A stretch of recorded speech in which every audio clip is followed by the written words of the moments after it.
Bem-vindo, bem-vinda ao episódio 4 do podcast Consciência Digital, uma iniciativa nossa, Ari, Edu e o Flávio.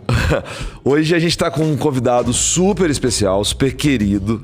Vocês vão entender já já a ideia. O Elton Mendonça. Elton é farmacêutico pelo UFMG. Já tem um MBA em Gestão em Saúde. Está fazendo um MBA em Data Science na USP. É professor da SPM. Sempre trabalhando com marketing estratégico. E ele tem passagem pela Bayer, onde ele ficou no Departamento Global de Marketing Estratégico em Berlim. Também passou por Singapura.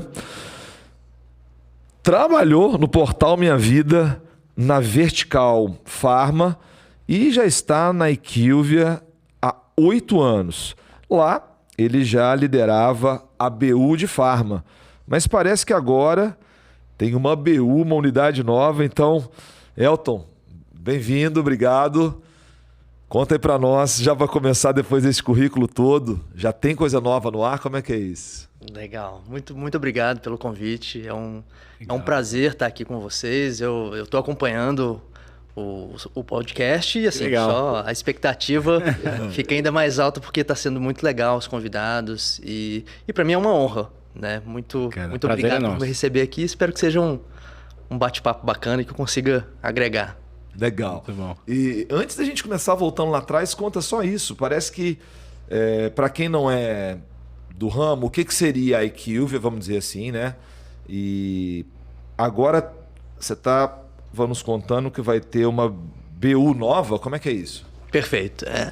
A IQVIA é uma empresa, a gente trabalha com B2B, business to business, né? Então, geralmente, o público, de uma forma geral, não conhece muito a marca.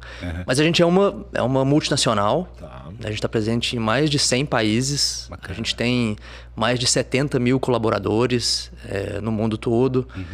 E a gente tem um portfólio muito amplo, né? A gente está listado na bolsa, tem aí um valuation de mais de 50 bilhões de dólares. Então, é uma empresa grande do setor farmacêutico. Sem dúvida. E a IQVIA, ela, né, já tem aí uns 60 anos de história. E ela é a fusão de duas grandes líderes de mercado, né? Da antiga IMS Health, que é líder de mercado em Data Analytics para a indústria de saúde, para a indústria farmacêutica, e da Quintiles, que é uma CRO que trabalha com pesquisa clínica. Perfeito. E a gente está aí, né, quando a gente faz essa fusão, agora há poucos anos atrás, a gente, né, se torna a IQVIA, que é o I de IMS, o Q de Quintiles e o VIA de caminho. Né? Então, e o IQ, né, e com essa questão da inteligência também. Então, a gente provê para a indústria de saúde inteligência e serviço para poder acelerar o setor de saúde de uma forma geral. Né? E com um portfólio muito amplo. Né? A gente tem hoje na IQVIA um portfólio que é consultoria. Então, a gente tem, né, de fato, uma equipe focada em desenhar estratégia para os nossos clientes. A gente tem uma equipe de tecnologia com ferramentas proprietárias. Né? Então, desde CRM, ferramenta para fazer cálculo de incentivo. Então, uma série de ferramental. A gente tem pesquisa primária. A gente tem onde nasceu a IQVIA, a BU de Information, que são os dados. Né? A IQVIA já faz Big Data antes dessa palavra ser um buzzword, né? Que basicamente, assim, um dos produtos principais que a IQVIA tem, a gente tem uma série de provedores de informação. Né? A gente já tem mais de 1.000 contratos. E a gente consegue entender qual que é as vendas que acontecem na farmácia, no nível muito granular. Né? A gente consegue enxergar 98% das vendas do Brasil no canal farmácia. Essa informação, ela vira estratégia.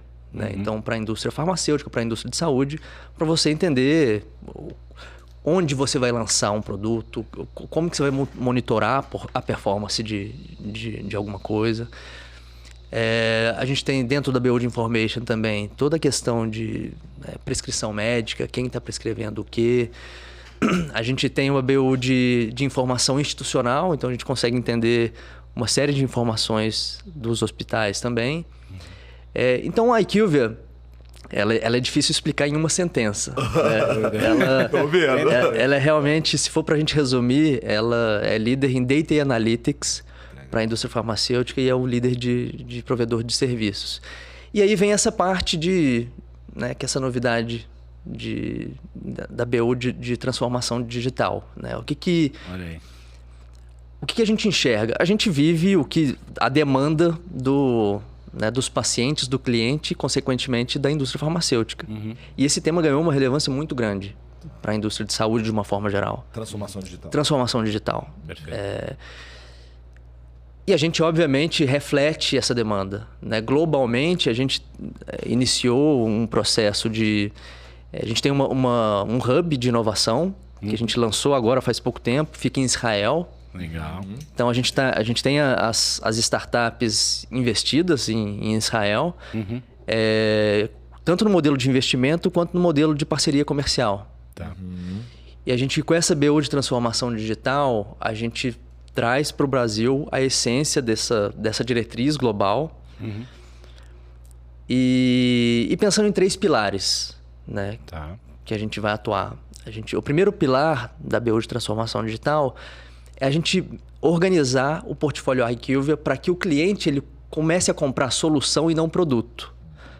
Né? Assim, se ele está com uma demanda específica, a gente já tem uma série de soluções prontas que a gente vai poder comunicar isso de uma forma adequada para ele. Um segundo pilar é de construção de novos produtos.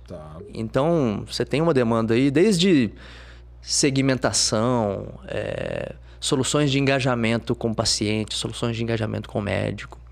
E o terceiro pilar é esse do hub, né? A gente se aproximar das startups para, de fato, trazer esse ecossistema para que a gente fique mais forte como entrega, né? A entrega da nossa solução.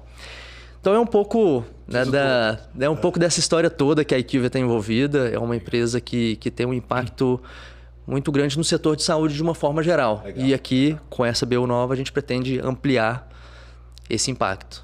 É muito legal, né, Edu? Primeiro, a gente está, de certa forma, dando esse furo aqui, né? Porque para a gente que é do mercado, essa nova BU ela é super relevante.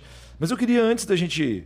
Tem tanta coisa para a gente conversar e saber um pouco da sua história, fazer um recorte da transformação digital de 19 para cá. De 19 para cá. Por quê?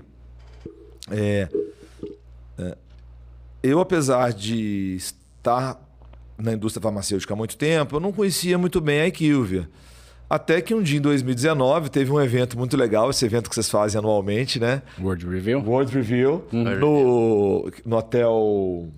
Unique, assim. A gente estava lá e tudo, Edu. De repente eu encontro o Paulo Araújo, que hoje é head da Latino Pharma, e o Elton, que eu lembrava dele das épocas de Barbacena. Porque nós estudamos no mesmo colégio, né? Vocês cresceram desde lá. Sim. Muito pequeno. Aí a gente conheceu, encontrou o Elton, foi aquela, claro, alegria, né? Típico São Paulo, né? Você vem de fora pra cá, aí você encontra esse que veio de Minas, fica... encontra os teus da origem, né? Fica aquela alegria. Escuta um ai, você já fica atento, assim, né? Mas aí foi muito bom e tudo. Só que começa 2020.01, né? E naquele momento, não precisa falar de disruptura, não precisa explicar, né, gente? Com o mês da pandemia, aquela loucura, tudo acelerando a questão digital. E aí, Elton, eu passo a ver uma aula que você faz no World Review, né? Só que, se não me engano, foi virtual, de 2020. A de 2020, sim. A de 2020 foi... 2020 e 2021 foi virtual. Antes foi presencial. A gente recebia o pessoal lá, exatamente. E eu sempre, cara, achei muito legal, já te falei isso, eu ficava esperando a sua aula, ficava esperando a aula do Elton no ano, para ver o que ia vir em termos de transformação digital, para onde que a gente ia, etc. Mas eu queria te perguntar, e claro, também saber do Edu, eu sinto, cara, que veio uma onda de muito entusiasmo, muita euforia, mas eu sinto hoje uma certa ressaca. Eu sinto assim, eu vou ser prático no que eu estou falando, eu queria ouvir de vocês. Eu também tenho uma startup, que não vem aqui ao caso. Estava no Congresso Brasileiro de Hematologia, o maior congresso da área na América do Sul. Tava lá, nossa startup fazendo o que tinha que fazer, mas vi em outros stands gente que contratou agências e tudo para fazer coisa digital e o sistema simplesmente não funcionou. Então, aí eu te pergunto, eu vi muito oba-oba, muita conversa, muito startup, mas parece que consistência e continuar no mercado foi para poucas. Como é que é a sua perspectiva, Elton? Eu não sei, acho que é legal também de ouvir do Edu. Sim, não, mas 19 a 22. Legal. Começa com um boom, vai e volta, como diz em Minas, oncotonco eu vou. Ótimo. O que eu entendo é que a gente teve uma demanda por digitalização da saúde de uma forma muito aguda. Então, o processo ele já vinha acontecendo. Mas ele vinha numa velocidade que não estava tão acelerada quanto o que foi demandado ali quando a pandemia chegou. E na hora que você tem uma demanda muito aguda, você tem um crescimento de coisa que talvez não seja tão estruturado ou enraizado como poderia. E qual que é a minha perspectiva nisso? A gente tem um framework para tentar fazer um assessment de preparo para a transformação digital das empresas. Que a gente basicamente enxerga pessoas, a gente enxerga processos, E tecnologia. tecnologia, dados, analytics, que é diferente de dados, Sim, estratégia e experiência do usuário. legal. São 7. Legal. UX. Tem um monte de gente que olhou só para um fator, olhou para tecnologia. Sim. Assim, olhou para tecnologia, tentou resolver o problema de tecnologia e achou que era o suficiente. Então, transformação, quando a gente faz essa análise, esse assessment nas companhias, você vai ver que você pode ser muito forte em um desses fatores Vou até repetir. e fraco em outros. Pessoas, processo, tecnologia, dados, analytics, estratégia e UX. Exatamente. Você pode estar sensacional em tecnologia, mas a sua estratégia não está condizente, as métricas e as metas elas não estão favorecendo que você tenha sucesso naquela... Não vai adiantar nada. Ou senão você pode ter uma ótima estratégia, mas as pessoas não estão preparadas para isso. Perfeito. E aí você vai ter a cultura da... Então, é uma questão de 7 pilares que você tem que tentar equilibrar todos. Não adianta você estar muito bom em um e estar ruim no outro. Quando você fala de pessoas, Elton, eu estou imaginando também que ele tem um componente muito importante de cultura, né? Sem dúvida. Porque uma coisa que a gente tem observado muito e indo nessa linha desses últimos 3 anos da aceleração que aconteceu, e até acho que um pouco do que está relacionado com o fato de ter tido um boom e depois não ter dado continuidade, é que, como você falou, as empresas naquele primeiro momento resolveram investir em tecnologia porque achavam que digitalização ia ser uma transformação digital, e com coisas completamente diferentes. Digitalizar algo que não é digital não significa que você está fazendo uma transformação digital. E aí eu acho que esbarra muito nessa questão da cultura, né? Se você não tem uma liderança forte, uma cultura incorporada na empresa, e obviamente isso se dá através das pessoas, o processo tende a morrer ao longo do caminho, né? Como é que você vê isso? Exatamente. E a gente, na indústria da saúde, você tem aí uma cultura de que os processos eles são os mesmos há muito tempo. Então a gente faz uma pesquisa todo ano com a indústria para tentar mensurar esses 7 pilares. E quando a gente olha para pessoas... 80% das empresas, aí a gente tem mais de 200 respondentes numa pesquisa dessa, né? Falam que treinamento é fundamental para que, de fato, a pessoa comece a entender melhor um pouco essa cultura de digitalização. E a oportunidade, ela não está só... A gente geralmente olha para a força de vendas, né? Sim. Mas ela permeia todos os níveis. Toda a organização. Inclusive presidência. Quando você olha ali as oportunidades de estar mais preparado, todos os níveis. Marketing, né? Sim. É, Então, Elton, tem bastante até oportunidade. eu acompanho essa pesquisa ano a ano, né? E eu acho legal porque vocês fazem aquele comparativo, né? Do que Isso. evoluiu, não evoluiu. Exatamente. E claro, né? Eu como uma empresa de treinamento, sempre ali vendo a oportunidade. Mas, cara, você falou do marketing. Eu queria compartilhar com vocês uma visão que eu tenho, que é a seguinte. há pouco tempo eu tive contato com uma profissional que falou assim para mim: olha, eu sou desse jeito mesmo, eu gosto de fazer tudo bem feito, tudo certinho e gosto de tudo muito inovador e com o melhor que tem. Aí eu olhei, lembrei do Dunning-Kruger. Dunning-Kruger é um professor que perguntou depois de uma prova para os alunos, né? Aplicou a prova e fez a seguinte pergunta: você acha que você sabe a matéria? E claro, né? As piores notas disseram que sim, eu acho que eu sei. E as melhores notas, acho que eu não sei. Ora, quem conhece qualquer assunto sabe que quão complexo é, mas um sinal que eu não sei. Resumindo, profissionais de marketing, que foi o caso dessa, me dizendo isso: olha, eu gosto de fazer tudo bem feito e ser inovador. E aí eu olhei e pensei no Dunning-Kruger, né? Eu falei assim: olha, eu acho que você não tem noção do que você está falando. Mas eu devolvo para você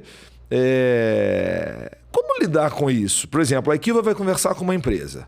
Então você vai falar, por exemplo, de transformação digital. E do seu lado tem uma pessoa no efeito Dunning-Kruger que acha que não, o nosso TI é ótimo. Como que é lidar com cultura, pessoas e dar essa perspectiva de que, olha, a transformação é mais profunda que parece, não é só criar um aplicativo. Como é que vocês lidam com isso, Elton? Sim. O primeiro ponto é reconhecer que, assim, o que foi feito ali atrás deu certo. Assim, a indústria é uma indústria próspera, né? É uma indústria de impacto e é uma indústria que cresce. A gente cresce em 2 dígitos quando o PIB cai, né? Sim. Então, a primeira coisa, assim, é reconhecer muita coisa que a gente Legal. fez, legal, deu certo. E aí é tentar sensibilizar de que o que foi feito não vai ser necessariamente a mesma coisa para os anos que estão por vir, por conta de todas essas mudanças que estão acontecendo. Legal. Essa virada de chave, ela é mais rápida em uns e menos rápida em outros. Ela demanda um skill maior em uns e demanda um skill menor em outros. Sim. Porque quando a gente fala de saúde, a gente está colocando em uma caixa só que saúde é muito diversa. Né? Assim, a gente está falando de fabricantes, de prestadores de serviço, então o timing de cada um deles é distinto. Então, E a questão do timing é tão importante, né, cara, que a gente tem que ter muita empatia, na minha opinião. Edu, sabe por quê? Eu nunca esqueço, certa feita, que uma pessoa me perguntou assim: eu não sei se eu tiro o meu filho da escola, na escolinha que ele estuda. Eu sinto que ele não está gostando, que ele está sofrendo. Só que a pessoa falou assim: eu perguntei para ele se ele quer mudar de escola, ele falou que não. E aí eu disse uma coisa que é clássica, né, para quem trabalha com crianças, na perspectiva de neurologia. Trabalhei muitos anos como neurologista, conheci muito TDAH. Eu falei para essa mãe o seguinte: falei, olha, ele está sofrendo mesmo. E sabe por que ele fala que ele não quer ir para outra escola? Porque ele não conhece outra escola. O mundo para ele é essa. E se você falar para ele que ele vai para um mundo que ele não conhece, ele não vai querer. Então, eu queria saber, Dudu, de você o seguinte: esse é o problema da transformação digital. Você vira para a pessoa e fala assim: mas espera um pouquinho, eu me formei da melhor maneira, eu sempre fui reconhecido, sempre fui um bom profissional. Você está querendo que a gente vá para onde? Para ele, a transformação é outro planeta. Então, o que eu sinto? Tem pessoas que, dado o temperamento, etc., lidam muito bem com a incerteza. Ou seja, não sei exatamente para onde a gente está indo, mas a gente está indo, né? Queria saber como é que vocês sentem. E nesse sentido, né, Edu? Um líder é importante, né? A gente tem agora convivido muito com o Andrei, né? Um líder nesse sentido é importante, né? Porque você fala: vamos, a gente não conhece, mas se tiver um líder, como é que você acha, Edu? Eu acho que uma das coisas importantes... Primeiro que fundamental a questão da liderança, e a gente já tinha até comentado isso anteriormente, sobre o papel do líder em relação a manter a consistência. Né? Porque eu acho que é aquilo que a gente falou. Uma das grandes questões é que se tem muitas iniciativas, poucas acabativas, e no final das contas as pessoas, como elas não sabem para onde elas estão indo, se você não tiver alguém guiando e dando consistência, de fato você vai ter quer dizer, você está jogando dinheiro fora, você está perdendo tempo e você está frustrando. Eu acho que essa também é uma coisa muito relevante. A questão de gerar frustração das pessoas num momento de transformação como esse, ele é impactante, porque as pessoas acabam perdendo o interesse por inovar. O cara fala, bom, já tentei, eu já fiz isso, já fiz aquilo, não deu certo, voltei para estaca zero, o que eu faço? Volto para minha zona de conforto, volto para aquilo que eu tô acostumado a fazer e que sempre deu certo, que é o que você falou. A indústria farmacêutica vem assim nessa batida há todos esses anos, é próspera, sempre deu certo, para que eu vou mudar? E ainda mais quando eu tento e aquilo não é consistente, falho e volto, então eu sigo como é. Então por isso que eu acho que o papel do líder é fundamental, para que ele mantenha a consistência e apontando na direção que precisa ir e, obviamente, cascateando toda essa cultura para toda a organização, né? Legal. Eu concordo. Eu acho que tem uma questão que é... Os ciclos, eles estão muito mais curtos. Né? Então... E eu não estou falando só de indústria de saúde, eu tô falando da vida de uma forma geral. Então, por um período, né, no passado, vamos pegar aí, não precisa ir tão longe, 1990, provavelmente o que você estivesse trabalhando, o ciclo para mudar aquilo que você está inserido, ele seria mais longo, ele duraria mais tempo. E existe uma diferença em trabalhar com problemas que eles são complexos, né? Eles são difíceis de resolver, mas você sabe mais ou menos qual que é o path de resolução e de incertos. Que é você trabalhar com perguntas que de fato você não sabe o que vai acontecer. Claro. Esses ciclos estão encurtando. A nossa vida, a gente fala que a gente sai da faculdade e vai ter que reaprender tudo. Né? No setor da educação, você sabe disso melhor que eu. Que você tem que... Lifelong learning, nesse contexto, é fundamental. Quando os ciclos encurtam, a gente tende a trabalhar mais com problemas incertos do que com os complexos. Interessante. Isso aí. Interessante. E aí a abordagem dessas duas coisas é distinta, porque no complexo basta eu ter um expert. Que eu sei qual que é o que eu vou fazer. Com uma situação difícil, mas o expert ele vai te dar o caminho. No incerto, você vai ter que lidar com erro. Porque você não tem resposta para tudo. Você vai ter que fazer uma tentativa, opa, não deu. Ixi, aí vem a frustração. E a gente não está muito acostumado com a frustração. Ninguém gosta, né? Então aí você vai e erra. E isso aí tem uma correlação com a cultura do medo. Perfeito. Putz, cara, cultura não eu vou. Aí qual que é o resultado? Putz, não vou ficar arriscando, eu vou fazer o que eu já faço há muito tempo. E é uma armadilha. Porque quem não tem medo de tentar vai estar avançando no incerto e vai saber fazer as coisas nesse novo cenário e você vai perder competitividade. Total. Porque você vai estar fazendo mais do mesmo. Total. Dos ciclos longos no ciclo curto. Aí é uma combinação perigosa. E para falar em ciclo, né? Eu queria até ampliar esse ciclo. A gente começou 19 para 22. Eu queria ir lá atrás para saber... do seu primeiro ciclo, né? Do ciclo universitário, depois a gente andar. Legal. Agora, você trouxe uma coisa incrível que eu acho que vale a pena ficar registrada, que é... Medo é bom ou é ruim? Para quem mora em São Paulo, eu ando de bike aqui em São Paulo. Se você não tiver medo, você está em perigo. Sim. Porque é um ambiente de extrema hostilidade do ponto de vista de segurança. Agora, por outro lado, eu adoro... a perspectiva do surf, eu sou um surfista frustrado, né? Tá bem com esse corpinho aqui de ser surfista. Mas já é uma profissão que se o cara tiver muito medo, ele não eleva a linha de performance até o estado da arte, né? Então, de novo, né? O medo vai até onde? Eu preciso de um líder aí. Legal. Tudo, né? É que eu acho que tem um ponto aqui que o medo, no final, ele está associado a duas coisas, né? No profissional médio, né? Que é a maioria que são a maioria das pessoas, vamos dizer assim. A gente tem os outliers e, obviamente... Mas o medo, ele está relacionado ao fato de que, primeiro, fazer aquilo que a gente não sabe é mais difícil, ou que a gente não está acostumado é mais difícil e é mais doloroso. Então, quebrar a casca, né? E botar a cara em algo que você não conhece. Você fala assim, bom, eu sou expert nisso daqui. Agora, já nisso daqui, eu não sei muito bem o que vai acontecer. É mais doloroso, né? E aí tem uma perspectiva muito legal sobre essa questão de transformação digital. Falando, acho que a gente até falou um pouquinho antes de começar o podcast sobre a Charlene Lee, que ela é uma das pessoas mais inovadoras, eleita uma das top 50 influenciadoras do Vale do Silício. E ela fala muito da questão seguinte, que para você fazer disrupção ou inovação, uma coisa importante das empresas é olhar para os seus clientes não como eles são hoje, mas como serão os seus clientes do futuro. E aí, cara, é muitas vezes exercício de imaginação. Sim. Sim. Né? Só que aí como que você faz isso? Estando suscetível ou estando pronto, inclusive, para poder falhar e errar. Sim. Né? Porque você vai tentativa e erro em algumas coisas, mas aí você está olhando para como seu cliente vai ser no futuro, não colocando em risco o seu negócio atual. É mais ou menos por aí, Elton? Faz sentido? Faz sentido. Eu vou trazer uma experiência pessoal para poder comentar esse tema. Eu gosto muito de esporte, de uma forma geral. Que legal. E eu descobri mais recentemente o esporte mais radical. Então, o paraquedismo é uma coisa que eu Você tá curtindo? descobri, que eu tô curtindo. Saltar em pêndulo, saltar... E assim, falar que... Saltar em pêndulo. Saltar de pêndulo, que é uma espécie de...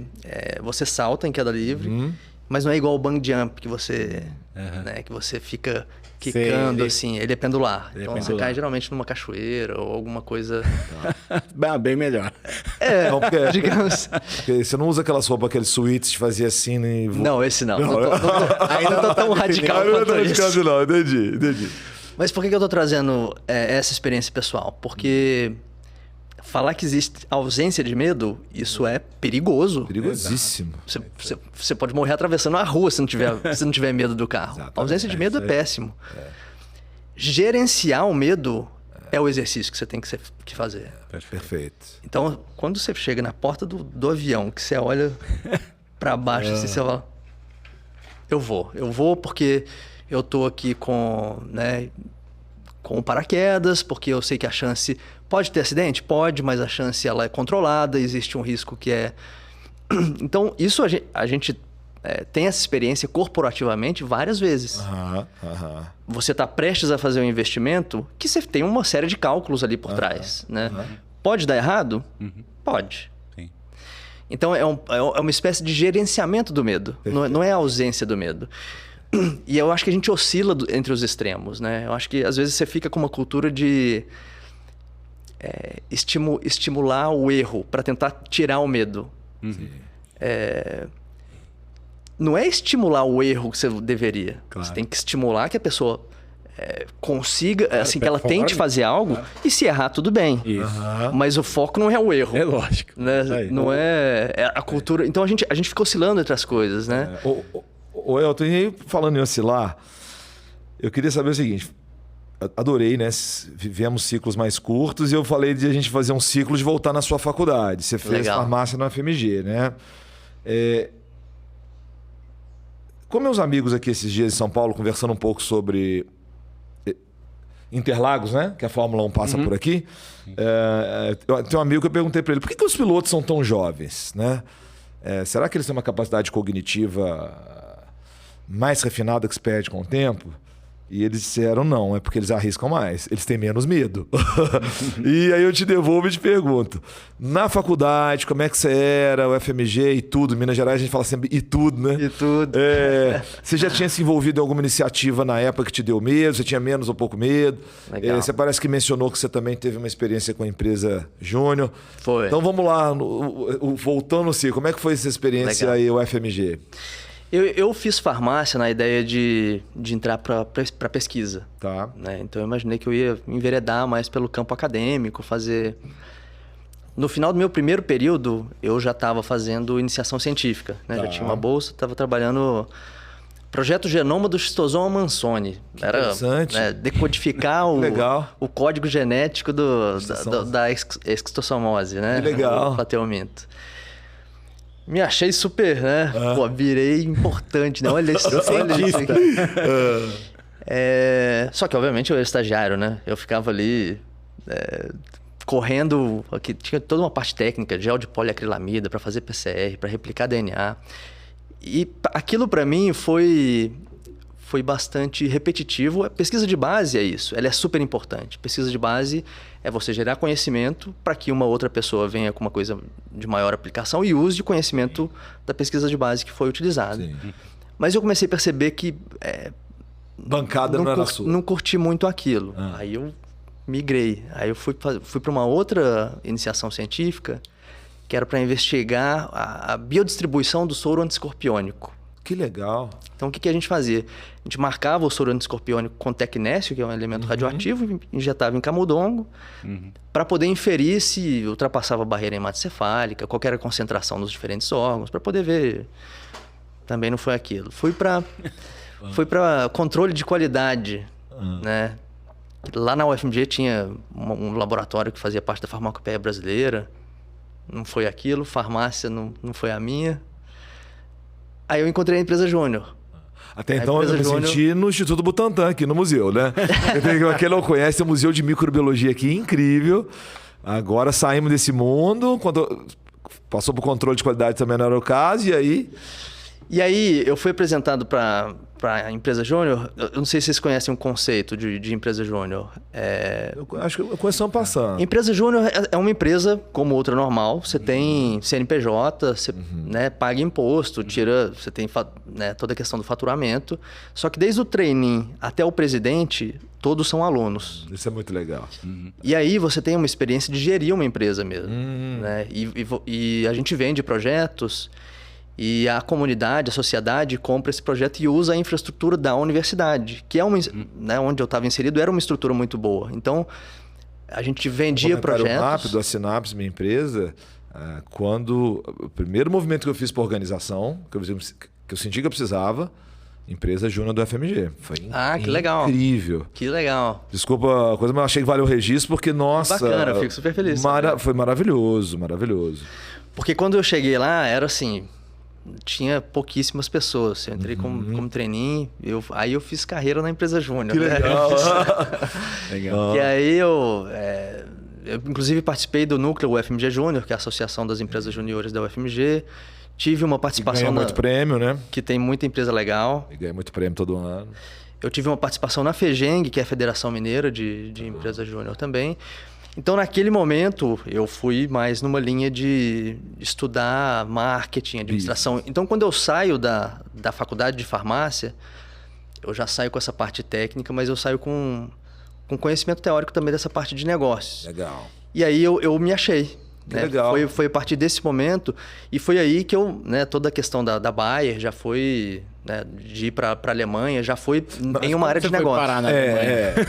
Não, e na Bayer? Como eu fui parar na Alemanha? Você fez o FMG, viu que business, marketing era a sua praia. Sim. E aí, como é que... E aí, eu, terminando a faculdade, eu já estava me aplicando para posições, e eu fui aceito em uma empresa em Berlim, que ela trabalhava com... É um software para a indústria química e farmacêutica, que é para fazer otimização de um equipamento que chama HPLC, que ele é usado na parte química, para poder fazer separação de componentes, mensurar a concentração, é mais técnico. E eu fui ser comercial na Europa para vender esse software. Que pulo, hein? Eu sou uma Mansone para vender, hein? Eita! Exatamente. Aí eu fui tentar desbravar mais essa parte de negócio comercial, fazer venda, né? Trabalhar com... Sim. Desenvolver mercado. Desenvolver mercado, exatamente. Isso na Alemanha. E lá, o headquarter global da Bayer fica em Berlim também. Fica em Berlim, tá. Então eu fiz um programa de treino internacional e tive a sorte de conseguir entrar já direto com a equipe, com saúde feminina. Entrei na equipe global de saúde feminina, trabalhando com projetos muito legais de marketing estratégico mesmo. Sorte, então, né? Pô, muito. Sorte. Deu sorte, a sorte danada, né? Caiu no colo. E aí... Aí, assim, lá eu tive... Foi um momento muito especial também para a Bayer. Mais ou menos, o que aconteceu? 2010. 2010, mais ou menos. Tá. Acho que por aí. Tá.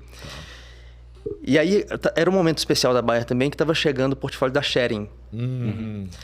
E, saúde feminina é um negócio, assim, fantástico, né? Então, era muito produto. Você tinha Clara, Mirena, Yasmin, Diane e para você conseguir fazer um censo de todo aquele portfólio, eu entrei no meio de um projeto de segmentação e de posicionamento, que é para entender quem eram as personas que usariam aqueles produtos, quem eram os médicos que iam prescrever, qual que era o... Então foi um momento muito especial assim de entender, né, como que a indústria farmacêutica trabalhava para poder... E dizem que Berlim é ótimo de viver, né? É uma cidade assim que combina o lixo e o luxo de uma forma incrível. É bem São Paulo, então. Quer dizer, bem Rio, né? Talvez. Não, mas não numa... Eu diria mais a parte alternativa e a luxuosa. Alternativa né? e luxuosa. Você está no mesmo ambiente. Não é pobreza, não é... Entendi. Mas Um é o ambiente alternativo. Você... Hype, né? Isso. Sempre também olhando para inovação também, Exato. sempre. E ao mesmo tempo uma galera que é mais despojada, não tá preocupada tanto. Quer dizer, é como você falou, né? Uma mistura de uma galera mais hippie com uma galera mais luxo, né? Exatamente. Tem uma mistura muito interessante desses dois. Que bacana. E aí Berlim, viveu lá, aí já era Baia. Isso. E de lá você foi de lá que você foi para Singapura ou não? Aí de lá eu fui encaminhado para a regional asiática em Singapura. Tá. E uma das minhas responsabilidades lá era justamente fazer todo esse workshop que a gente tinha desenvolvido no global para poder fazer o drill down disso na regional asiática. E também foi um momento de muito aprendizado, porque é na hora que você implementa na cultura local e muito diferente do que eu estava acostumado, né? Que interessante. Então, é fazer workshop na Tailândia, Que legal. Filipinas, Ou seja, Passei por China, experiência similar também, cara, de lançar um produto que era um produto que era uma espécie de curativo para queimaduras ou curativos de alto grau, né? E que lá quando eu estava na Mundi Pharma, justamente Que legal. com o time da Ásia. E aí o meu time era China, Tailândia, Taiwan, Singapura. que legal. E a gente teve que fazer o lançamento em Taiwan. Primeiro país que a gente lançou foi em Taiwan. Foi muito legal. eu fico... Uma cultura muito diferente. É né, muito cara? diferente. Vocês tiveram um privilégio grande, talvez, cara, porque assim, a melhor aula que eu vi em 2019, eu adoro em evento, que não é da minha área, que eu adoro, me divirto, foi de um professor do INSPER, ele é engenheiro agrônomo, depois eu vou dar o crédito, um cara formado na Exalc, e eu nunca vou esquecer, ele botou um slide para mostrar o fluxo de capital no mundo, né? Então ele mostrava Estados Unidos indo para a Europa, passando ali pelo sul asiático muito forte, né?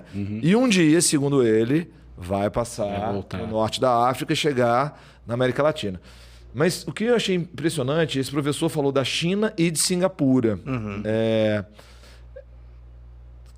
A diferença cultural, né? E é uma digressão para depois a gente voltar no foco. Na época ele já tinha cantado a pedra explicando da guerra hegemônica que a gente ia viver. Ele falou, olha, Estados Unidos e China estão ficando muito grandes. Em 14 vezes que o mundo viveu essa situação de ter duas grandes potências, em 12 delas houve guerra. Então, assim, para a gente voltar para a nossa pauta, né? O que eu vejo é quase ninguém no mundo ocidental entende direito o que é o sul asiático. Tanto que numa conversa que a gente teve, uma vez falando da Axo, na minha primeira startup, você começou a trazer a cultura de Singapura e tudo. E aí eu te devolvo, em Singapura nessa época, já se falava de digital? Já se falava de digital. Singapura, você teve lá, você vê que assim, é um negócio impressionante. Tomou uma caipirinha lá no Marina Sand Bay, lá na na borda infinita lá. Diz que é maravilhoso e caro, né? É lindo. Lá é onde tem mais milionário por metro quadrado do mundo. Né? É um negócio... o governo, ele estimula que as coisas aconteçam ali. Você pensar, Singapura é menor do que Belo Horizonte. É uma cidade-estado, né? É uma cidade-estado. O Catar também é uma cidade-estado, né? O Catar agora da Copa... Acho que você tem Doha, que é... Eu acho que não... Porque Singapura é a cidade e o país. Ela é desse tamanhozinho mesmo. É muito pequeno. Que loucura. E o mais louco é que você tem... É pequeno e você tem 3 culturas que são praticamente divididas igualmente. Que é Malásia, China e indiano. Então, assim, é um caldeirão cultural. Que legal. Em um ambiente que é muito... O governo, ele é muito... Ele estimula que as inovações aconteçam ali. Então, é protótipo de tudo que é coisa que você imagina. Você vai andando na rua, você tem um protótipo, desde a construção civil até no hospital que você entra, que tem um negócio... Então, foi uma experiência... Você lembra 2000 quanto? Foi nessa região ali, na sequência, Na né? sequência, De 2010, 2000. 2000. Tá. E aí, voltando nesse ciclo, quando é que você volta pro Brasil? Quando eu volto, fazendo, né, uma longa história curta, eu tenho uma experiência importante nessa startup de tecnologia. Portal Minha Vida. Conta um pouquinho. Que ali é um momento que... querendo desbravar outras coisas, querendo, né, uma pegada um pouco mais... Tinha visitado o Vale do Silício, tinha passado um tempo lá, estava, né, com... E tinha o ímpeto do jovem, esse que pula do... Tinha, um pouco... Pula com menos medo do paraquedas. A gente, né, pessoal, na época eu tinha algumas opções na mesa e eu entendi que essa aqui era o que traria conhecimentos novos, que traria... Então foi super legal, né? Porque eu vivi, de fato, aquela cultura... Você sai de um headquarter global, de uma empresa muito grande, para ir... mega estruturada. Para ir para uma startup que, de fato, assim, já não era tão pequena quando eu cheguei. Eles já estavam, né, já tinham conseguido investimento, já estavam estruturando. Mas eu vi ali como que o fundador, né, que estava ali no dia a dia, como que tinha que fazer um pouco de tudo. Conheci pessoas incríveis que eu levo até hoje. Até porque tem um propósito muito legal, né? O portal, né? Minha Vida. Exato. Cientistas com câncer. Posso estar falando besteira, né? Na verdade, assim, ele é o maior portal de conteúdo do Brasil. Uma espécie de WebMD dos Estados Unidos. Aqui provavelmente você já passou por ele nas buscas do Google. Você não, o motor me levou para lá, né? O motor te levou para lá. Eles venderam hoje, tá com uma outra companhia. Mas para mim foi muito importante fazer sair um pouco dessa teorização, ser super estratégico, ficar planejando para executar mesmo. Você tem que fazer tudo, você tem que... Então eu procuro ativamente ter essas experiências que esticam o seu parâmetro comparativo das coisas. Nossa, é maravilhoso. Você nunca vai saber o que é bom ou o que é ruim se você não... Claro, não tentar. Não for um pouquinho ali de não pegar coisas diferentes. Então, sua visão de mundo fica restrita ao que você conhece, né? Como é que você vai ampliar a sua visão de mundo? Você tá... E por que não dizer cosmovisão, né? Ou seja, exato. Essa ampliação de consciência, nós estamos falando de consciência digital, né? Ela passa por essas escolhas. E aí, você entrou lá... Exato. E aí foi uma experiência muito legal para poder desenvolver essa vertical.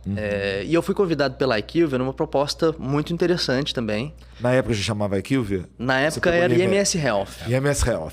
Na época era IMS Health. E aí a IQVIA é uma empresa que também tem tecnologia muito forte, tem a questão, né, o meu propósito, que é trabalhar em saúde.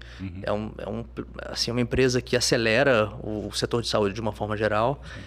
E eu resolvi aceitar. Eu acho que a minha etapa ali naquele universo de startup trouxe as contribuições que tinha que trazer.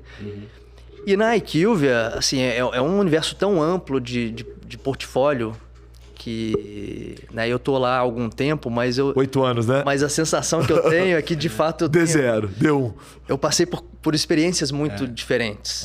Você vive os dois mundos, né? Você vive um mundo corporativo global de uma multinacional, ao mesmo tempo que você tá o tempo todo tendo que viver o empreendedorismo, porque você tá lançando coisas novas, produtos novos, então você tem que... Acho que é mais ou menos por aí, né? Pelo que eu conheço da IQVIA e do Newton. Tem, né, gente? Para quem é de fora, não conhece exatamente a IQVIA, eu acho assim... Quando eu entrei no jogo de startup, né? Que legal saber que Portal Minha Vida conseguiu o sonhado exit, né? Que é um dia você sair e vender, né? Minha mulher fala isso. As empresas ou elas quebram, ou elas são vendidas, ou elas são herdadas, né? Mas o que eu acho que aqui que é incrível, eu queria que você comentasse um pouco, Elton, é porque o conceito de data lake, né, cara? O conceito de que quando você começa a coletar dados sem barreira é de verdade o ouro.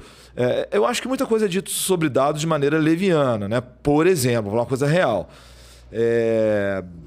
Eu tenho uma pessoa que trabalha comigo, do meu time, que ela não está mais conosco agora, mas um problema do jovem. Sabe tudo, né? Ela sabe tudo de dados, ela não sei o que, e eu também, uma perna da minha vida, faço tanta coisa, mas uma delas é a academia. Eu continuo sendo pesquisador. E a gente chegou agora numa análise de dados super complexa, cara. A gente atendeu o Flávio Augusto, Flávio Augusto da... Legal. E aí fomos fazer um trabalho de analisar dado e tudo. Pra você ter ideia, as máquinas tem que ficar processando a noite toda e tal. Aí o nosso estatístico, ele é bem aquele jeito das antigas. O cara não sabe nada de inovação. Você começar a conversar com ele de... o cara não tem Spotify. Mas, a hora que você começa a discutir dados, aí ela, não, o que nós vamos fazer via R, vendo não sei o quê. O cara começou a falar, cara, começou a mostrar as análises estatísticas, os cálculos que é feito, e o processamento, as máquinas literalmente ficam à noite processando. Então eu queria que você comentasse o seguinte: Data Lake, esse banco de dados, essa coisa tão sonhada, você na verdade veio para uma empresa que você mergulhou, né? Você estava numa piscina, numa piscina, num mar de dados. E aí, o que é a IQVIA nesse sentido que vocês têm, eu fico esperando vocês ano a ano porque vocês definem o cenário. Quer dizer, o cenário vocês apontam, depois vai acontecer. Mas conta um pouco mais, como é que é trabalhar numa empresa dessa de dados no momento que nunca parece que foi tão importante, né? Sim. Eu acho que é um ponto super importante. Assim, a gente... É a superficialização das coisas, né? Tá. Que, às vezes você fala de um tema e a pessoa acha que vai fazer tudo dentro de casa porque é tranquilo, porque... Aí que vê um negócio impressionante em relação à quantidade de informação que tem disponível, né? A minha trajetória lá dentro, eu passei por departamentos diferentes, né? Passei por tecnologia, passei por um departamento que a gente fazia execução para o cliente, então tinha ali, né, força de vendas, tinha time fazendo visita remota, a gente chegou a ter MSL, fez lançamento de produto, então eu consumia esse dado, né? Assim como eu consumia em outros momentos, eu sempre consumia, eu sempre tive facilidade para poder fazer análise. No MBA em data... Então, na hora que eu assumo a BU Pharma, de fato, você está na máquina, né? Você está construindo dados, você está... Uma das coisas que me motivou a entrar nesse MBA de Data Science é realmente para ter profundidade para discutir com todas as áreas, né? Então, você tem uma equipe de estatística muito robusta, você tem uma equipe de tecnologia, você tem uma equipe de Data Science muito robusta, você tem... Então, é um negócio assim, cada área cada porta que se abre é um universo à parte. Imagino. Né? E eu acho que a gente que é do negócio... as pessoas do negócio, cada vez mais, elas vão ter que entender de dado com um pouco mais de profundidade do que só consumir. O Elton, e aí queria que você comentasse isso, porque, ou seja, na verdade você está falando de um multiverso, né? Assistiram o Aranha, como é que é? O Homem-Aranha no Aranha-Verso? Multiversos, né? Cada porta que você abriu... Cada porta é um universo, né? É um verdadeiro multiverso. Mas assim, você falou uma frase aí preocupante, porque assim, cara, no nosso mercado, na indústria farmacêutica, isso é muito triste, na minha opinião. Eu vejo que o pessoal não analisa o básico. Você às vezes faz algumas perguntas para um gerente de produto, você vai conversar, você fala, olha, você não está olhando o dado, enfim, tem de tudo, né? Eu queria que você desse para a gente aterrizar. Tá todo mundo falando em omnichannel, transformação digital, os clientes precisam, os clientes querem treinamento, que é isso, que é aquilo, né, Edu? Mas afinal, né, onde que estamos, na sua opinião, de maturidade do nosso mercado? O que vem pela frente? O que essa BU vai trazer? O que os ouvintes do Consciência Digital precisam para ampliar a consciência digital? O que você acha que está agora na hype que a gente precisa conversar? Legal. Uma das coisas que a gente tem que ter uma habilidade na IQVIA é que a gente lida com natureza muito distinta de momentos de empresa, de projetos de empresa. Então, não existe as pessoas estão em momentos distintos. Tá. Né? Então, acho que esse é o ponto de partida. Tá. E quando você olha para o setor de saúde, ele todo está demandando a digitalização. Obviamente que a gente está falando aqui um pouco mais de indústria farmacêutica, mas quando você olha, né, para os pagadores, né, a necessidade que eles têm de fazer o data lake deles para ter uma compreensão melhor do que está acontecendo com as vidas que eles estão gerindo. Eles estão passando por um momento super importante. Na verdade, as empresas também, né? Todo mundo, né? As empresas... se você for pensar, quem que é o pagador, na verdade? Você tem, as corporações, elas têm uma... Então, elas também estão nessa jornada de digitalização para poder ter uma gestão de saúde. As corretoras, os hospitais... Né? Você está falando aí de value-based healthcare. Né? Você está falando de sair de um modelo de fee for service para entrar no modelo de remuneração que vai ser diferente. Crítico, né? Nada disso vai acontecer sem a digitalização. E tá demorando, né, cara? Porque, ou seja, a medicina baseada em valor já tá posta. A gente tem aqui... Eu gosto muito de citar o Einstein como referência, porque eu vou lá muito. Essa semana eu estava lá, inclusive, com um médico, um querido, e com a Vanessa Taik. Não sei se vocês conhecem a Vanessa. Sim, a conheço, Vanessa, filho do Nelson Taik, gente boa, Vanessa, né? Eu adoro estar lá dentro. E assim, tem gente que faz esse comentário. Pô, o Einstein é quase uma Disneylândia. Porque você pode usar... se um produto é aprovado na Anvisa, e eu acho que eles conseguem uma coisa para mim muito valiosa... Eu estou estudando isso agora. O último livro do Daniel Kahneman, né, que ganha o Nobel de Economia com Rápido e Devagar. Quer dizer, ele ganha o Nobel de Economia pela história, mas no livro Rápido e Devagar está tudo contado, né? Sim. No livro que ele tem agora, O Ruído, ele mostra que médico e juiz não conseguem tomar decisão isenta. Então, é complexo quando você traz essa discussão. Olha, eu estou com dor de coluna, eu procuro um ortopedista que ele pode me operar ou não. Quando há um benefício, ainda que indireto, eu não estou falando de coisas legais, é muito difícil tirar o ser humano do viés. E eu acho que o Einstein está fazendo um trabalho muito interessante, que você está vindo num lugar para tomar a melhor decisão para você. A gente vai tentar tomar uma decisão sem o menor viés possível. E aí eu te devolvo, e o pessoal de lá sempre traz para mim isso. Cara, a gente já tem sistema... O sistema, são vários ali dentro. O que falta nessa digitalização para a gente conseguir ajudar as pessoas a tomar decisões o melhor possível para cada ser humano que é individual? O que você acha, Elton? Eu não sei se o que eu falei fez sentido, mas eu sou muito assim, mano. Para mim é muito caro o paciente. Sim. Eu vim de um lugar, eu começo minha carreira atendendo a periferia com pessoas muito pobres. E eu sei o que diz o outro. Você pega uma criancinha e vê a agulha ali. Então, se a gente perder de vista esse propósito, que no final das contas...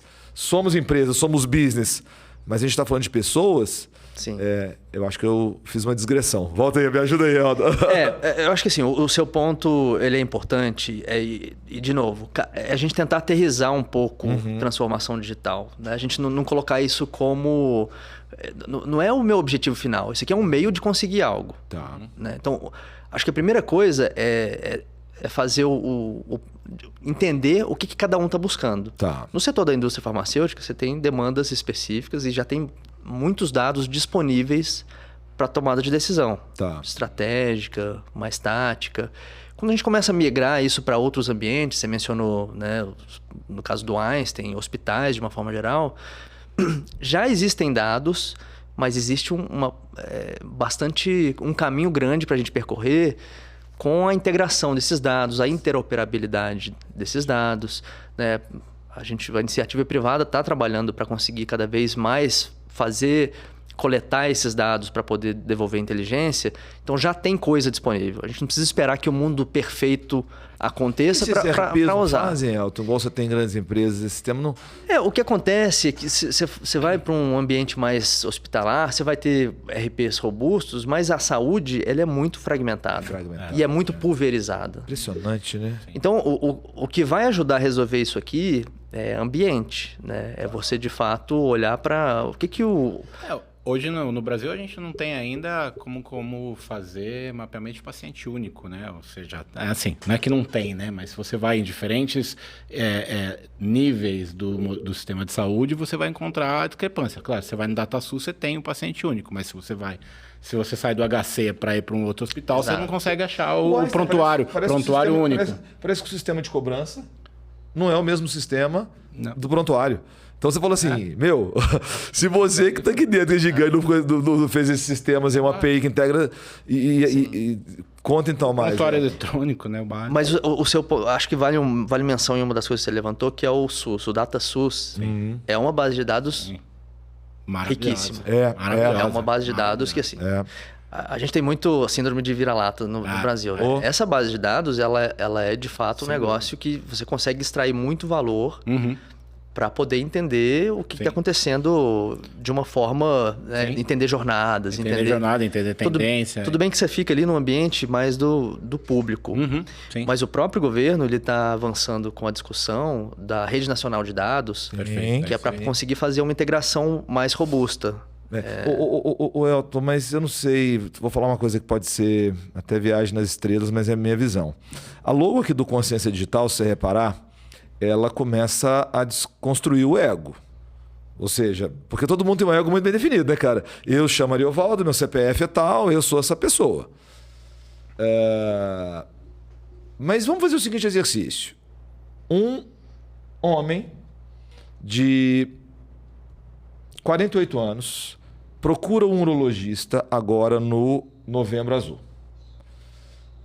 Quando ele procura esse urologista, o básico é do urologista ouvi-lo, examiná-lo e pedir alguns exames. Isso se ele já não tiver feito o PSA. Mas agora você tem dado de todo mundo. Então você começa a ver aquele homem inserido numa população. E seu raciocínio começa a ser um raciocínio clínico de base populacional. Então a resposta seria, independente de quem você seguindo hoje os guidelines que existem, você deveria fazer uma colonoscopia. Não, mas peraí, eu vim aqui foi para fazer um exame no urologista, no máximo ultrassom. Então eu acho que as pessoas ainda não dão conta de lidar que com esse mar de dados nós teremos uma forma de tomar decisão coletiva.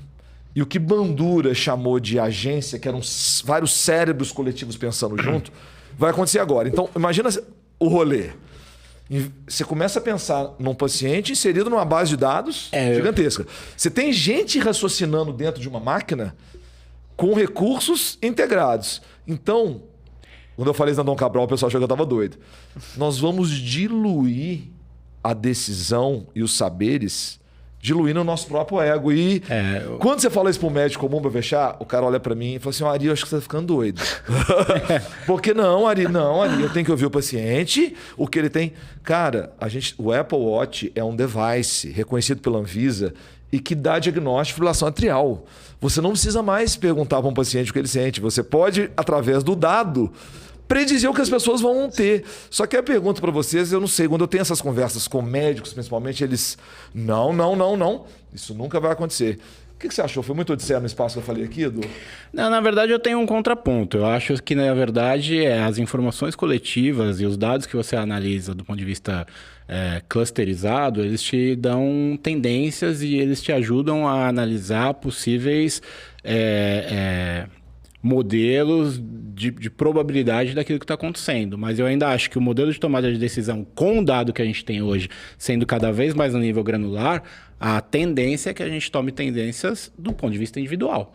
Na minha opinião. Eu acho que, inclusive, vou voltar agora do ponto de vista de segmentação, né? A gente viveu na indústria farmacêutica nos últimos 30 anos fazendo segmentação clusterizada. Esse daqui é meu médico A, esse daqui é meu médico B, esse daqui é meu médico não sei o quê. Agora não, agora a gente sabe, esse daqui é o meu médico Elton, ele aconteceu isso com ele tem essa preferência, é um cara que se engaja mais com o digital, não engaja, esse cara participou dos últimos 10 eventos, esse cara é speaker e tal. E o meu nível de tomada de decisão para com o Elton é diferente do meu nível de tomada de decisão para com o Ari.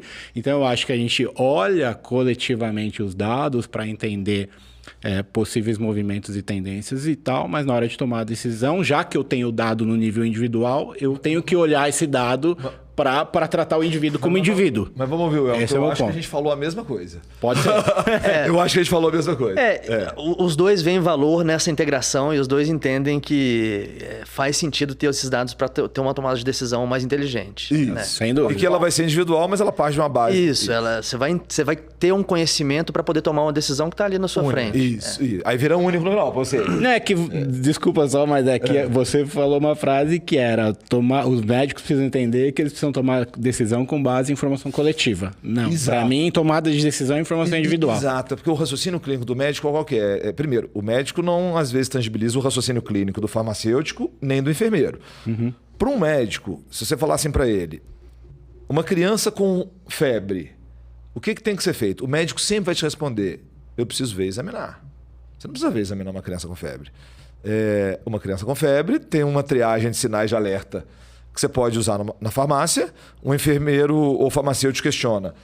Está urinando, circulatório ok, não está sonolenta nem agitada, neurológico ok, não está batendo a asa do nariz, respiratório ok. Mãe, você pode esperar antes de ir ao médico ou não.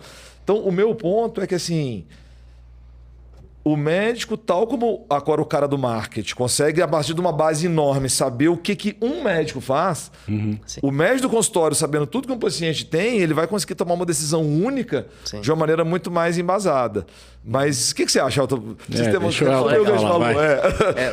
final, ele lendo. Pois é. O ponto, no final das contas, é o seguinte. A consciência de que isso é importante...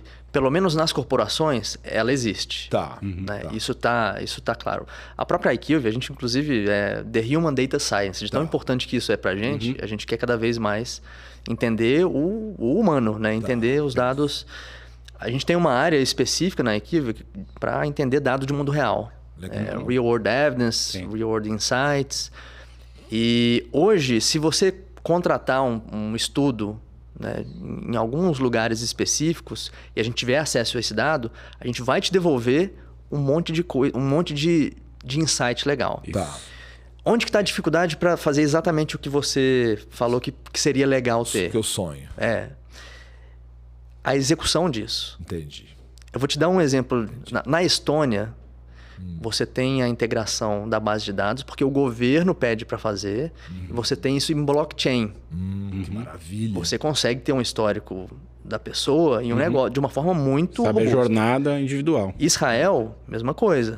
Você tem um ambiente de input de dado que é muito bom. Aqui no Brasil, a gente está caminhando e você tem muitas iniciativas privadas, só que ainda é muito clusterizado. A saúde, ela é, por natureza, muito pulverizada. A gente tem muito hospital, a gente tem muita farmácia.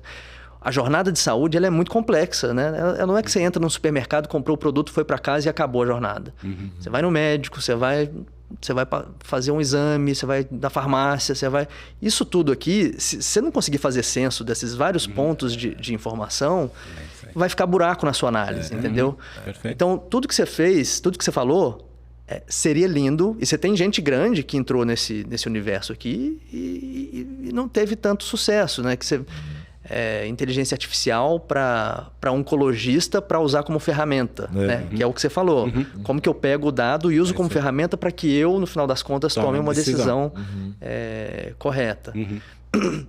Então, depende muito de ambiente também. Né? Eu diria que são 3 pilares principais. Primeira coisa como que a gente tem um ambiente político que você tem políticas claras, incentivo, investimento e governança. Tá. Então, primeira coisa... E acho que tem uma questão ética também, né? Nesse ponto, não sei. Assim, é o país olhando para gerar a própria... a lei de proteção de dados. Tem muita gente que, né, da corporação que reclama e fala, putz, agora não dá para fazer nada. É um passo importante. Sim, é isso. Porque se você quer trabalhar dado de pacientes, isso tem que estar anonimizado. Sim. Então, Perfeito. É um dos caminhos que o ambiente ele melhora. E eu acho que a gente está caminhando aqui. Aí você vem para um segundo pilar, que é um pilar de infraestrutura. Tá. Então, você tem que ter o input de dado, ele tem que ter algum tipo de padronização. Sem dúvida. Esse dado, ele tem que ter algum tipo de interoperabilidade. Né? Para que, de fato, você consiga... Os outputs do dado, ele seja compreensível. Porque quando você vai fazer um data count de várias bases de dados, a parte mais dolorosa é conseguir fazer com que aqueles dados que vêm de diferentes fontes, eles façam sentido. Se relacionem. E você tem um terceiro ponto, que é a utilização disso. Né? Então, depois que eu tenho uma estrutura pronta e que eu tenho a possibilidade de usar essa informação a favor da saúde pública, a favor do... e esses 3 pilares em conjunto, pouquíssimos países estão bem nas 3 frentes. Claro. Entendi. Você tem um grupo de países que está construindo as políticas. Né, que... Vamos dar nomes, alguns só para a gente ter noção. Dá uns exemplos. Por exemplo, quem está lá mais na frente? Você tem Israel, você tem Estônia, Suécia, não. você tem Inglaterra fazendo. A Inglaterra, ela usa dado público, tem inteligência artificial no dado público para poder fazer ação de saúde populacional. Maravilhoso. No- É isso. Que assim, que no final das contas é o importante. Isso tem que ser útil de uma forma, né? Que é meu sonho. Esse é meu... E o Brasil, ele tá... Eu não diria que ele tá mal posicionado. A gente está olhando... Quando eu falo dessa Rede Nacional de Dados em Saúde, que é uma discussão que me parece que não é assim, uma coisa relacionada a um governo específico. Isso, de fato, é de Estado, porque vê a relevância da saúde né, no contexto do país como um todo. Essa discussão de rede nacional de dados, ela tem essa ambição de integrar, inclusive, dados do setor privado. Então, eu não diria que a gente tá no primeiro pilar, Tá. mas a gente está numa perspectiva que não é que o mundo todo já está lá na frente. Sim, e a gente tem empresas muito competentes que estão olhando para isso com atenção. Né? A própria IQVIA... assim, eu fico impressionado de ver a quantidade de insight legal que dá para fazer, que a gente faz para a indústria farmacêutica, não só para a indústria farmacêutica, mas para outros setores também. Sim. Perfeito. Só que não adianta. Você precisa de desses Ambiente, pilares todos funcionando para que de fato isso saia do papel. Entendi. Porque ideologicamente é fantástico, mas para tirar isso do papel, você depende de muitos pontos de contato. Sem dúvida. Ô, Elton, a gente está caminhando pro fim, infelizmente, isso dava podcast de muito tempo, né? Talvez se fosse legal de você comentar 2 pontos, né? Você falou agora que a IQVIA também se posiciona como um hub, né? E a gente está aí vendo um monte de startup de saúde pipocando. A gente sabe agora que com o marco legal das startups, talvez regulatoriamente a gente consiga fazer mais coisa na saúde, porque sempre foi muito difícil, né? Falando do que eu sinto na pele enquanto startup de health tech. O que é isso? Vai ser um novo Cubo? Vai ser na nuvem, o Cubo ali do Itaú, né? Você conhece o Cubo? Conheço. O que vocês estão aprontando aí? Legal. Que pode ser legal lá pra gente levar a nossa audiência, né, Edu? Pra conhecer. Sem dúvida. Que hub é esse? Legal.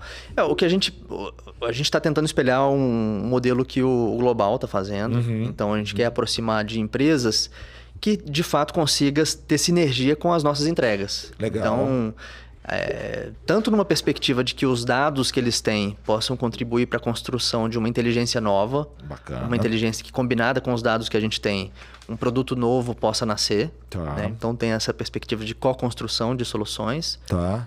E tem uma perspectiva de execução conjunta. Eventualmente, tem algo que a gente não tem dentro de casa, mas que com essa startup, a entrega para o cliente final, ela vai ficar mais rica. Que legal. Então, eu não diria, né? Não estou aqui pensando um ambiente físico como o Cubo, mas é muito mais O conceito. um conceito de uma integração de empresas que estão trabalhando em um objetivo comum e elas se complementam. Alguém vai ajudar? Distrito vai entrar? A gente está trabalhando junto com o Distrito. Com o Distrito, Gustavo? O Distrito está dando uma força para a gente, né, fazendo as conexões com as startups, que tem sido bem interessante. Eles têm um ecossistema maduro, uma ferramenta legal de screening. Então, a gente está evoluindo com E eles. o modelo de negócio da Distrito, eu acho que, assim, minha visão sobre a importância de um hub... Cara, o melhor dos mundos é startup com grandes corporações. É o Corporate CVC, né? Corporate Venture Capital. Ou seja, a gente conversou muito sobre Venture Capital quando eu estava a primeira vez na startup. Eu falei pro Elton, 22 milhões de acessos e não conseguimos ainda capitalizar, cara. Aí ele só faltou falar, vocês estão fazendo alguma coisa errada, né? Aí ele me explicou, me deu uma mentoria e tudo. Mas agora a gente tem conversado muito com a AF, entramos na rodada agora do Einstein, na rodada...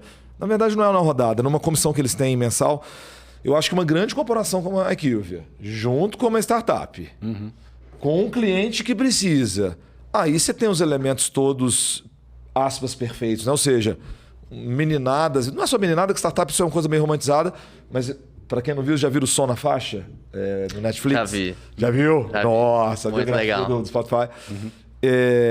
apesar de ter um estereótipo e tudo, mas assim, você tem a startup, faca nos dentes, querendo muito, né? Uma grande corporação que dá sustentação àquilo. Eu acho que o modelo da Distrito ele está muito assim, né? Fazendo... por exemplo, eu participei de um programa lá, a Johnson chamou o Distrito e fez um desafio. Isso. Eles trouxeram também o Cauê do HackMed. Legal. Foi muito legal. E aí devolvo para você a bola só para saber se o entendimento é esse. É esse que... como é que ele diz hoje em dia? Como é que vai ser o rolê desse hub aí? A gente vai partir para uma etapa de screening, né? Para entender quais são as startups que fazem sentido a gente se aproximar. As contrapartidas são diferentes, vai depender muito de negociação, né?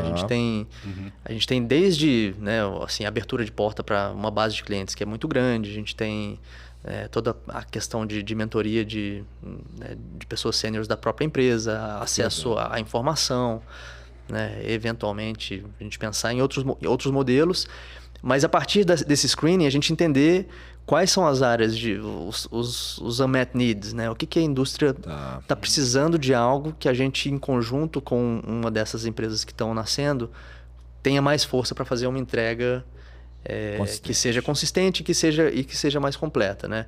A gente tem o portfólio IQVIA de fato é muito grande, mas esse conceito de ecossistema, eu acho que ele é importante para a gente ser mais forte dentro de um contexto. Né? É um pensamento sistêmico, né? Ou seja, a gente sai de uma perspectiva na neurociência, na terapia e tudo, né?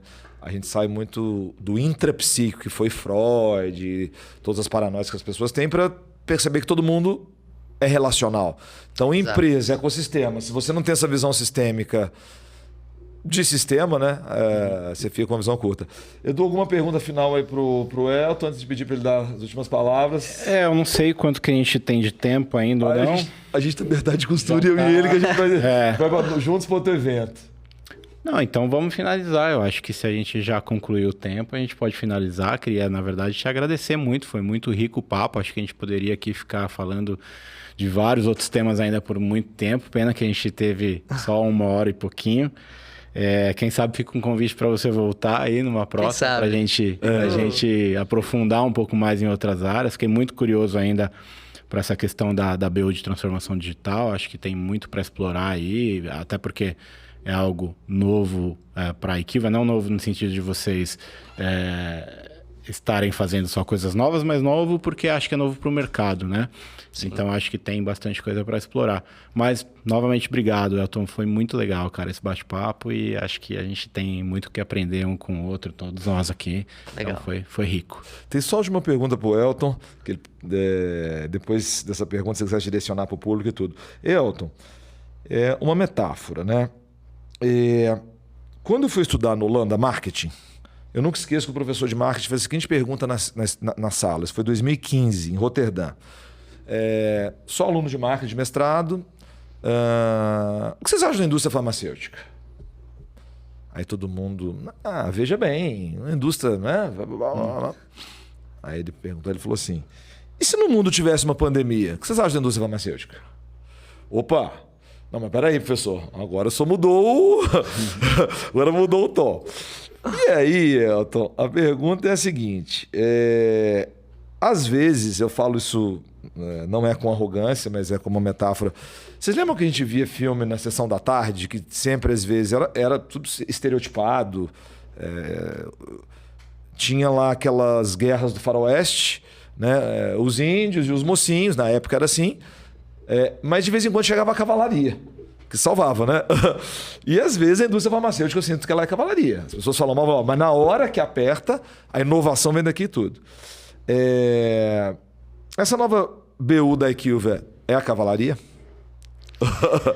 Boa. Eu espero que aqui tenham alguns cavalos para que a indústria farmacêutica potencialize a inovação que ela continua fazendo. E eu acho que você trouxe um ponto importante, né? A indústria de saúde, muitas vezes, ela passa por não inovadora, né? Assim, por muito tradicional. Mas é uma questão de perspectiva. Claro. Né? Se a gente for olhar numa perspectiva de R&D, talvez uma das indústrias mais inovadoras do mundo. Sem dúvida. E aí, o papel social que essa indústria tem para a gente chegar onde a gente chegou, como sociedade, é crucial. Então, acho que tem um pouco dessa história de indústria farmacêutica, mas o nosso propósito para o mundo é um propósito super rico, né? E a gente está aqui... E eu acho que o papel da IQVIA entra aí. Como que a gente acelera esse processo? Né? A gente está aqui justamente, seja com pesquisa clínica, seja com trazer a informação correta para que a decisão correta seja tomada e seja tomada de uma forma mais rápida. A gente é um catalisador para que a indústria de saúde consiga, de fato, ter vários cavalos e trazer aí... coisas legais e importantes para a sociedade como um todo. Tem eficiência. Exatamente. Mais... Esse é o nosso principal... Claro. Porque no final das contas, todo mundo olha para o paciente. O impacto está ali. Né? Sim. Você conseguir uma pessoa viva mais, viva melhor. E a IQVIA está aqui com esse propósito também. Né? Talvez a nossa interação é mais com a indústria para que ela tenha mais eficiência, mais inteligência.